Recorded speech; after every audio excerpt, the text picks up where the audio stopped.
ఊరు తెరిస్తే అబద్ధాలే మాట్లాడి అబద్ధాలతో బతకాలన్న ఆలోచన ఇంకెంతకాలం చేస్తారో నాకు తెలియదు.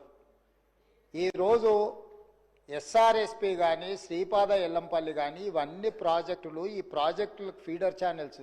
స్పీకర్ సార్, మేడిగడ్డ, సుందిల్లా, అన్నారం బ్యారేజ్ల నుంచి చుక్క నీరు తీసుకోకపోయినా గోదావరి జలాలతోని ఏ రకంగా నీళ్లు తీసుకురావాలనో ఈరోజు మల్లన్న సాగర్ కావచ్చు, లేకపోతే ఈయనే ఆ స్వామి మల్లన్న సాగర్కి ఎక్కడి నుంచి నీళ్ళు వస్తాయి? నువ్వేదో పెద్ద చదువు చెప్తారు, మీ లక్ష పార్తే. కానీ మీరు ఏదైతే లిఫ్టులు పంపులు పెట్టి కూలగొట్టిన దానికి సంబంధం లేదు. శ్రీపాద ఎల్లంపల్లి లేకపోతే శ్రీరామ్ సాగర్ ఇవన్నీ ప్రాజెక్టులు మీ తాతల కాలంలో కట్టిన కాంగ్రెస్ ప్రాజెక్టులు. ఆ ప్రాజెక్టులతో ఈ రోజు మల్లన్న సాగర్ కావచ్చు, రంగనాయక సాగర్ కావచ్చు, కొండపోచమ్మ కావచ్చు, నువ్వు కట్టినవి లేకపోయినా కూడా, నువ్వు కూలిపోయినా కూడా ప్రాజెక్టులకు నీళ్ళు ఇవ్వడానికి ఉంది.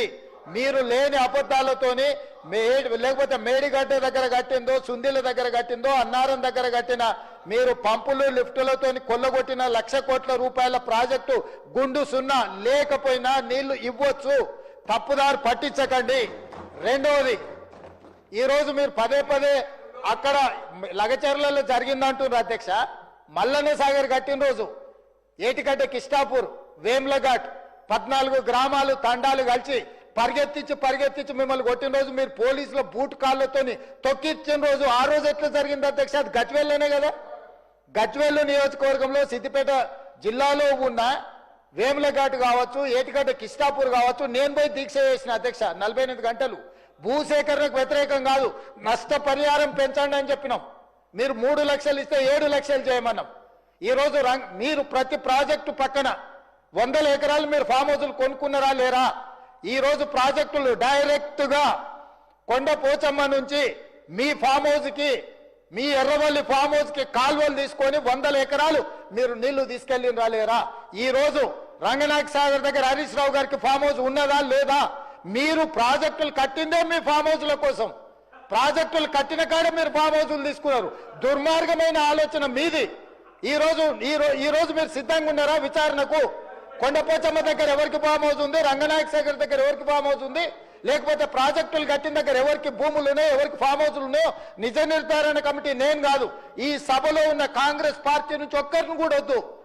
బీఆర్ఎస్ నుంచి, బీజేపీ నుంచి, ఎంఐఎం నుంచి, సిపిఐ నుంచి శాసనసభ్యులతో నిజ నిర్ధారణ కమిటీని వేద్దాము. కట్టుకున్న ప్రాజెక్టులల్లా మీ చుట్టాల భూములను ఎట్లా తొలగించిండ్రు, మీ భూములను ఎట్లా తొలగించిండ్రు? మీ డైరెక్ట్ గా కేసీఆర్ గారి ఫామ్ హౌస్ కి కాల్వలు తీసుకెళ్లి ఫామ్ హౌస్ చుట్టూత వంకర, దాని చుట్టూత కాల్వలు తిప్పింది ఆధారాలు చూపించాలనా? దుర్మార్గమైన ఆలోచన మీకుంటది, మాకెందుకుంటది? ఇప్పటికి కూడా అబద్ధాలు చెప్పేది మానండి. ఎందుకు ఇంకా బుకాయించాలని, దబాయించాలని? ఎన్ని రోజులు అధ్యక్ష? భూసేకరణ జరిగినప్పుడు భూమి కోల్పోయిన నిర్వాసితులకు బాధ, దుఃఖం ఉంటది. ఆ బాధ, దుఃఖం ఉన్న వాళ్లకు అత్యధికంగా నష్టపరిహారం ఇవ్వాలనేది మా ఆలోచన. ఆనాడు మల్లన్న సాగర్ లో 3 లక్షల నుంచి మొదలు పెట్టిన మీరు, మేము కొట్లాడితే అది చివరికి 10 నుంచి 12 లక్షలకు వచ్చింది. ఇవాళ కొడంగల్లో, లగచెర్లలో 20 లక్షల ఎకరాకు అసైన్మెంట్ భూమిలకు కూడా 20 లక్షలు ఇచ్చినాం. 5 లక్షల రూపాయలు ఇందిరమ్మ ఇల్లు ఇచ్చినాం. 150 గజాల ఇంటి స్థలం ఇచ్చినాము. ఈ రోజు one of the best package మేము కొడంగల్ ఇస్తే, మీ మాజీ ఎమ్మెల్యే మీరు పర్సనల్ వెళ్ళి మీరు ఏమైనా చేయండి, అధికారులను చంపండి, మేము చూసుకుంటామని చెప్పింది పబ్లిక్ డొమైన్లు ఉంది. మీరు ఈ రోజు టీవీలలో, పేపర్లలో ప్రముఖంగా వచ్చింది. వచ్చిన వాళ్ళు వచ్చినట్టు చంపండి అని చెప్పి హరీష్ రావు, కేటీఆర్ చూసుకుంటారని చెప్పి నరేందర్ రెడ్డి గారు అక్కడికి వెళ్ళి మాజీ ఎమ్మెల్యే పబ్లిక్ లో స్టేట్మెంట్ ఇచ్చిండు. ఇట్లా అధికారులను 10 ఏళ్ళ అధికారంలో ఉన్న మీరు అధికారులను చంపమని, ఏ అధికారులు అయితే ఈ తెలంగాణ రాష్ట్ర అభివృద్ధి కోసం పనిచేస్తారో గా అధికారులను చంపమని ప్రోత్సహించిన మీరు ఈ రోజు వచ్చి మీరు భూసేకరణ గురించి మాట్లాడుతున్నారా? మీరు మాకొచ్చి చదువు చెప్తున్నారా? మేము కాంగ్రెస్ పార్టీ ప్రాజెక్టులు కట్టలేదా? నాగార్జున సాగర్ నుంచి శ్రీశైలం వరకు మీరు కట్టినరా? లేకపోతే కల్వకుర్తి, భీమా, నెట్టంపాడు, కోయిల్సాగర్ మీరు కట్టినరా? ఏ మాటలు మాట్లాడుతున్నారు? కమిషన్ల కోసము ప్రాజెక్టుల రీడిజైనింగ్ పేరు మీద 36,000 కోట్ల రూపాయల విలువ ఉన్న ప్రాణహిత చేవెళ్ల ప్రాజెక్టును కాళేశ్వరం పేరు మీద 1,50,000 కోట్లకు అంచనాలు పెంచారు.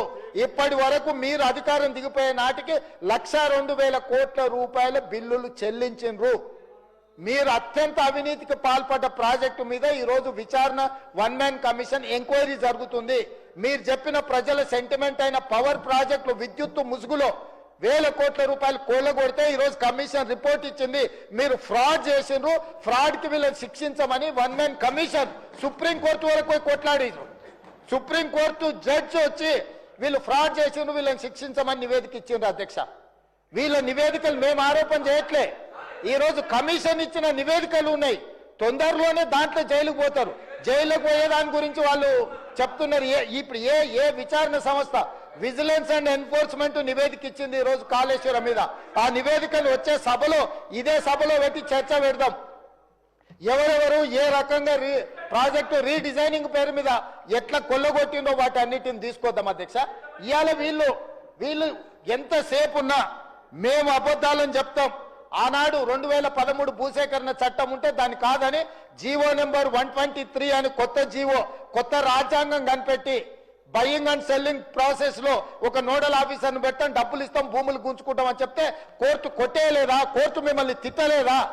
ఎన్ని నోటిఫికేషన్లను రద్దు చేసింది? ఈ రోజు బలవంతంగా రైతుల భూములను గుంజుకున్నది మీరు.